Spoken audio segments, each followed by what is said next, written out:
जय श्री राधा कृष्ण। ये वीडियो मैं परम पूज्य श्री प्रेमानंद जी महाराज के श्री चरणों में समर्पित करती हूँ। यदि केली कुंज आश्रम से कोई सेवक, शिष्य या महाराज जी से जुड़ा हुआ कोई भी व्यक्ति इस वीडियो को देख रहा हो तो मैं हाथ जोड़कर विनती करती हूँ कि कृपया ये संदेश महाराज जी तक अवश्य पहुंचाने का प्रयास करें। मैं आज किसी बहस, आलोचना या प्रश्न के लिए नहीं, बल्कि एक माँ की पीड़ा और एक परिवार की व्यथा लेकर आपके सामने आई। हम सभी जानते हैं कि श्री प्रेमानंद जी महाराज ने लाखों लोगों के जीवन में भक्ति का प्रकाश फैलाया है।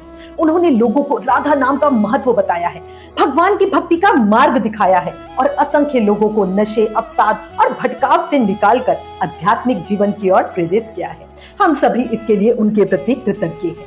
लेकिन इसी के साथ एक ऐसी समस्या भी सामने आ रही है जिस पर शायद विचार करने की आवश्यकता है। बहुत से युवा बच्चे महाराज जी के जीवन से प्रेरित होकर ये सोचने लगे हैं कि घर छोड़कर वृंदावन आ जाना ही भक्ति का सर्वोच्च मार्ग है, जबकि हर व्यक्ति की परिस्थितियां, जिम्मेदारियां और आध्यात्मिक पात्रता अलग अलग होती है। तो सही कह रही हूँ ना। मैं आपको अभी का एक रीसेंट केस बताती हूँ। ये मैंने पहले भी बहुत बार सुना था कि बहुत बच्चे घर से चले गए हैं, बट अभी जो रीसेंट केस मेरे सामने मेरे खुद के एक मित्र के साथ हुआ है वो मैं आपको बताती हूँ।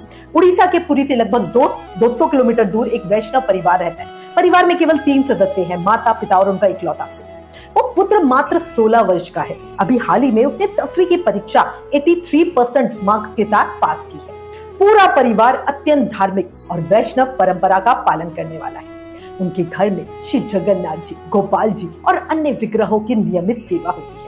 वो उड़िया परिवार होने के बावजूद प्याज लहसुन तक नहीं खाते। गांव में श्री जगन्नाथ मंदिर की स्थापना, सेवा कार्य, एकादशी व्रत, माला जाप और धार्मिक गतिविधियों में उनका परिवार हमेशा आगे रहा है। लेकिन आज वही परिवार गहरे दुख में है। पिछली एकादशी की ही बात है। उस बालक ने अपने माता पिता से अपने मित्र के साथ श्री जगन्नाथपुरी जाने की अनुमति मांगी। माता पिता चाहते थे कि वो उनके साथ जाए, लेकिन वो अपने मित्र के साथ जाना चाहता था। भारी मन से माता पिता ने अनुमति दी। उन्होंने उसे एक छोटा मोबाइल फोन भी दिया ताकि संपर्क बना रहे। पहले दिन तो सब ठीक रहा, बच्चा अपनी माँ से बात करता रहा। अगले दिन शाम को उसे घर लौटना था। परिवार उसके इंतजार में बैठा था, लेकिन वो घर ही नहीं आया। सोचो, इमेजिन करो, अभी बात हुई कि मैं घर आ रहा हूं और वो नहीं आया। वो लगातार फोन मिलाते रहे, घंटी जाती रही, बट बच्चे ने कोई जवाब नहीं दिया। अब इसी चीज से वो बहुत परेशान थे। चिंतित माता पिता अगले दिन ही जगन्नाथपुरी पहुंचे। अधिक मास के कारण वहां बहुत भयानक भीड़ थी। उन्होंने हर संभव स्थान पर खोजबीन की, लेकिन बेटे का कोई पता नहीं चला। आनंद बाजार, सिंह द्वार से लेकर पूरे मंदिर की 8-10 परिक्रमा कर ली। हर किसी को बच्चे का फोटो दिखा रहे, बट कुछ नहीं पता चला।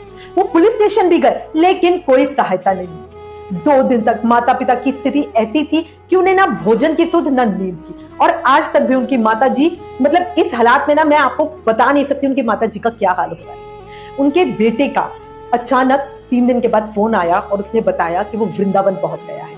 केली कुंज आश्रम में है। उसने बताया कि उसने केली कुंज आश्रम में ही प्रसाद पाया और आश्रम के बाहर सड़क किनारे ही रात बिताई। उसके पास लगभग कोई पैसा नहीं, क्योंकि घर से वो बहुत थोड़े से लेकर चला था। बहुत कठिन प्रयासों के बाद उसके पिता ने किसी तरह उसके रहने की व्यवस्था कराई, क्योंकि जो उसका फोन था वो छोटा वाला फोन था, उस पर कोई पेटीएम वगैरह भी नहीं था कि वो पैसे ट्रांसफर कर सकते। आज भी माता पिता उसके पास नहीं पहुंच पा रहे हैं, क्योंकि उन लोगों को भी टिकट नहीं मिल पा रहा है। मतलब यहाँ पे सोचो, उड़ीसा से वृंदावन कोई ऐसे तो आया नहीं जा सकता। अब मैं श्री प्रेमानंद जी महाराज, उनके शिष्यों और आश्रम के सभी सेवकों से हाथ जोड़कर विनती करती हूँ, कृपया उस बालक का मार्गदर्शन करें। वो वृंदावन में अकेला है। वो कोई अपराधी नहीं है, वो भक्ति करना चाहता है, लेकिन वो मात्र 16 वर्ष का बच्चा है और अपने माता पिता की इकलौती संतान है। महाराज जी से मेरी विनम्र प्रार्थना है कि वो जनहित में एक स्पष्ट संदेश दे कि भक्ति केवल वृंदावन में रहकर नहीं होती। भक्ति घर पर भी हो सकती है, माता पिता की सेवा करते हुए भी हो सकती है, पढ़ाई और जिम्मेदारियां निभाते हुए भी हो सकती है। हर व्यक्ति श्री प्रेमानंद जी महाराज नहीं बन सकता। अगर कोई भी सोचे कि मैं भी प्रेमानंद जी की तरह घर छोड़ जाऊं और उसके बाद मैं प्रेमानंद जी की तरह बन जाऊंगा, तो नहीं। हर व्यक्ति श्री चैतन्य महाप्रभु नहीं बन सकता है। उनका जीवन बिल्कुल अलग था, उनकी आध्यात्मिक यात्रा अलग थी। महापुरुषों का जीवन विशेष उद्देश्य और विशेष दिव्य प्रेरणा से संचालित होता है। उनकी प्रत्येक लीला, प्रत्येक निर्णय सामान्य मनुष्य के लिए नहीं होती है। जैसे देखो, भगवान श्री कृष्ण ने 16,108 विवाह किए, तो क्या हम ये सोचकर उनका अनुकरण कर सकते हैं? हम भी सोचे कि हम भी 16,000 शादियां कर लें। उसी प्रकार बार बार बोल रही हूँ, यदि किसी महापुरुष ने किसी विशेष भाव में ग्रह त्याग किया है तो उसका अर्थ ये बिल्कुल नहीं है कि हर युवक घर छोड़कर निकल पड़े। सच्ची भक्ति वो है जो विवेक सिखाए, कर्तव्य सिखाए और परिवार को दुख देकर नहीं बल्कि उन्हें सम्मान देकर भगवान तक पहुंचाए।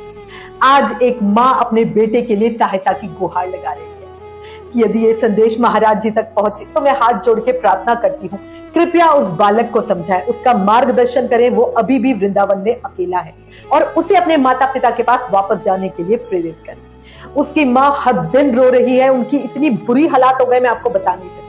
उनके पिता चिंता में बिल्कुल आधे हो चुके हैं और उनका बेटा आज भी घर से दूर अकेला है।